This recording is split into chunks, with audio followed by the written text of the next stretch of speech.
Hi, everyone. So today we are starting the final chapter on the Industrial Revolution, and it's titled Life in the Industrial Age. The big question we're going to try to answer from this chapter is what were the technological, social, and economic effects of the Industrial Revolution? So this first section is titled The Industrial Revolution Spreads. So remember, you should know that it started in Britain.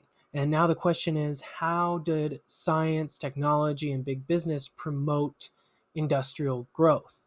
And we will look at how it spread out from Great Britain to other countries. So we'll look at some of the industrial powers that emerged, the impact of new technology in industry, transportation, communication, and understand how big business emerged in the 1800s, and then some of the downsides of those big businesses.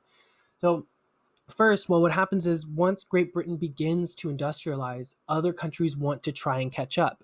And as much as Great Britain tried to prevent their technology and their way of doing things from getting exported to other countries, it still just kind of happened. Remember that I told you people smuggled out machines and memorized the plans for factories and the machines that were needed for industrialization? So that's exactly how it happened. So one of the first places in the world that this happens is Belgium, where a mechanic from Great Britain ends up going to Belgium and builds his own factory there.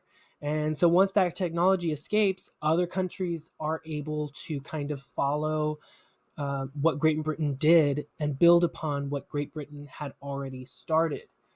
Now, the other thing that happens, especially when you look at Germany and the United States primarily, but this is true of France as well, they have far more resources than Great Britain did. So, for example, Germany, the United States have more iron ore and coal than Great Britain did. So, once they get the ability to know how to do these things with all that, they're really kind of poised to probably overtake Britain. And I've already said that this in another lesson that that's what actually happens. The United States overtakes Britain and pretty quickly. The other countries don't necessarily have uh, everything that they need. So when I say the other countries, I'm talking about other countries like in Asia and in, for example, Russia. Let's take a look at Russia. Russia has plenty of people, right? Lots of people lived in Russia, and they have tons of resources. But what they don't have is they don't have the technology. They're going through all kinds of problems in terms of socially and politically and economically. They just don't have enough capital, and they just aren't organized to be able to take advantage of the good things that they did have, right? You have other places that maybe have the resources, they have the capital and the people needed for industrialization, but they just aren't able to capitalize it on it for those things for whatever reason. So because of that, you have uneven development in terms of industrialization around the world. Again, some countries simply lacked the resources, some lacked the capital, and some just didn't have enough people. They had too small of a population, right? You need a lot of workers to work in the factories. So with countries around the world, not every country was able to go through industrialization at the same time or as easily for those reasons. Now, if we take a look at the effects of industrialization, really what kind of ends up happening is this kind of cycle that we've talked about before, about how these big factories are able to mass produce goods more cheaply. And this leads to greater demand, right? More people want to be able to buy things because they're cheaper. More people have access to it because it's cheaper. And this leads to companies making more profits and building even bigger factories. And that's going to end up having a high quantity of goods. Lots of new goods are being made at super low prices. And so for the first time, really, average everyday people can afford to buy things that maybe only wealthier people could get before. And now you're also going to have far more jobs available. And what's going to end up happening is these Western industrialized countries are going to grow. They're going to become very powerful and prosperous and grow into global powers. And they're going to kind of dominate the world stage. They're going to engage in imperialism and new imperialism and basically go around the world and colonize and subjugate using their prosperity that they attained during the Industrial Revolution. So now, if we look at technology, again, what you're looking at is people are finding even better ways to do things. So, for example, steel, as you see here, there on the right, this is an example of steel being produced using a new process called the Bessemer process. And steel becomes harder and more durable, and plus it's cheaper than iron once you can figure out how to make it. It's also lighter. So you've got the Bessemer process, which is going to make that possible. And then later on, we're going to get a man named Andrew Carnegie, who is going to advance steel making even more and be able to produce even higher quality steel and at an even cheaper price than what it was. So you have the construction of things like skyscrapers happening during this period, right? That you just simply weren't unable to construct before. So these people are going to take this technology and then they're going to continue to find ways to better it, to improve it. You have other things like, for example, with chemistry, they start playing around with aspirin, if you know what aspirin is, right? Painkillers and other medicines and all those types of things. Another person is Alfred Nobel, and he's the one who creates dynamite, which is a more stable explosive. And dynamite was instrumental in the creation of roads and bridges and railroads, right? We used the explosive dynamite to be able to carve out hillsides and make it easier for us to to create infrastructure around the world, especially in the United States as well. And so Alfred Nobel, he uses all the money that he gets from his dynamite creation, and he uses the money he makes from that to begin what becomes known as the Nobel Peace Prize, which is the highest prize that someone can receive in any of the sciences, right? The other thing that we're going to have is electric power and light bulbs. The first electric light bulb was made by a man named Thomas Edison, who was an American. And keep in mind that he did not invent electricity. Instead, he was the first to make a light bulb, which was able to utilize electricity to illuminate rooms and places and cities and homes. And once you get light bulbs, now these factories can run all night long. So now you're not just going to be operating 12 hours a day or based on daylight. You're going to be able to work even longer hours, which means you're going to be able to be more productive, to be able to produce even more things. Think about it. If it's the middle of the night, you order something off Amazon Prime and it's supposed to be delivered to you the next day, and it's in this dark, massive place where all the products are being held and nobody can see what's in front of them.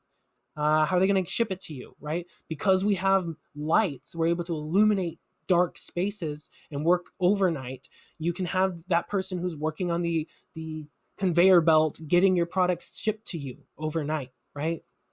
The other thing that you'll start to see is people realize with all these different pieces and parts, if you can get interchangeable parts, that's going to be a more efficient and effective way, a cost-effective way.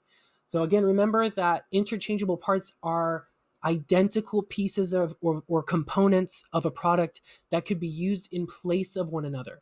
Remember that example I told you about the keys on your Chromebooks, how they are an interchangeable part and can be exchanged with identical components from another Chromebook if one of them is broken. So interchangeable parts make it easier to repair products when they get broken. And then you're also going to get Henry Ford. Henry Ford, who develops the assembly line, which is going to speed up the process of being able to create these things and get them out to the public.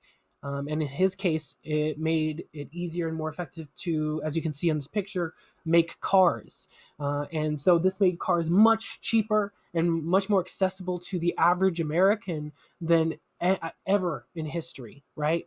The assembly line was this method in which workers would add parts to a product that moves along a conveyor belt from one workstation to the next, with a different person performing a different task along the assembly line. This made production faster and easier and cheaper, which lowered the prices of goods and made goods more available to the middle and lower classes than they had been before.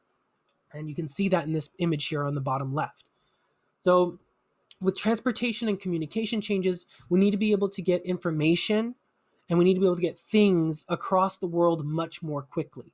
So you've got the automobile, the car, airplanes.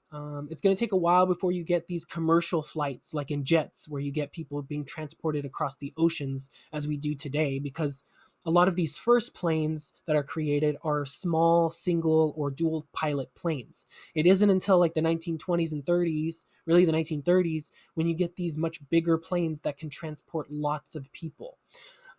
Remember that it was the engine that powered both cars and planes, and the engine is what was created during the Industrial Revolution. First the steam engine, then we have the combustible engine, and those are what really power these other products, these other inventions during the Industrial Age. So that's how important the engine really was.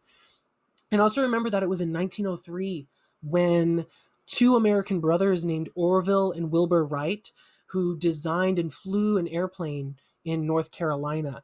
And so it was really them. They were like the first ones to be able to sustain flight using what looked like an airplane, similar to what we see in airplanes today, as you can see in this image right here on the right here. For rapid communication in the 1860s, you get the transatlantic cable that connects Europe and the Americas. And this was literally a cable, like you see here in this bottom picture, a really thick cable, right? And this cable would allow people to pass information. Information can travel from the United States to Europe in just a matter of minutes. And along with that, we're going to get the telephone, radio, and then later on down the road, you're going to get things like television. So in terms of the radio, it was an Italian man named Marconi who invented the radio in the 1890s. And really since then, the radio has become the cornerstone of today's global communications network. So big business, what ends up happening is these big factories are so expensive that really one or two people can't afford to be able to invest in them. These factories, these big business factories that are producing all of these products like cars, right? So you need more and more people investing. And what you're going to get is this corporate structure beginning. So a corporation basically is a giant business that is owned by many people who invest money in the company by buying something called stocks. But the other thing that ends up happening too is these businesses are too big for any one person to do. So you end up splitting up the jobs. So for example, you have someone who's involved in human resources. They're really involved in the hiring and firing of people. That's their responsibility. You maybe have someone who's maybe in charge of ordering supplies, someone else who's in charge of payroll. So you really have to kind of differentiate tasks and divide up the work in these big corporations. The other thing that happens is as some of these businesses really become very good at what they do, Andrew Carnegie would be a very good example, or John D. Rockefeller in the oil business, because of their ability to be good businessmen, but also their tactics and their ability to control things, they create monopolies where really they're the only show in town. Remember that monopolies are basically huge, ginormous businesses that have total control of an entire industry or area of the economy. So basically, an extreme example of a monopoly today would be if Apple, the company Apple, right, that makes iPhones, was the only company that you could buy a cell phone from here in the United States. Now, of course, this is not a real example that exists today, but if there were no other cell phone companies like Samsung that were allowed to sell their products in America and only Apple products were sold in the American cell phone market, then that would be classified as a monopoly. Historically, there were steel and oil monopolies, which you will learn much more in detail about next year in U.S. history, including John D. Rockefeller's oil company. He had an oil monopoly, and Andrew Carnegie's U.S. Steel Company, right? And these monopolies, sometimes they help consumers, but it also causes a number of issues, right? So one of the big debates that happens is, are these people captains of industry? Are they a good thing? In general, do they help grow the economy of a country? Do they help provide jobs to lots of people? Or are they robber barons? Are they taking advantage of the system? Are they cheating in the game of economics? Are they using and abusing their employees, exploiting their employees just to make a few extra bucks? And that's the big debate that takes place. And what you start to see is some of these countries begin to move towards regulation. They begin to crack down, pass laws on monopolies and try and prevent them from forming. But this is something that countries are going to deal with. We will talk a lot about, and especially we'll talk more about this in the United States history next year, but that gives you a little bit of an idea of what's going on at this time. So let me know if you have any questions. In the meantime, I'll make sure to help you out.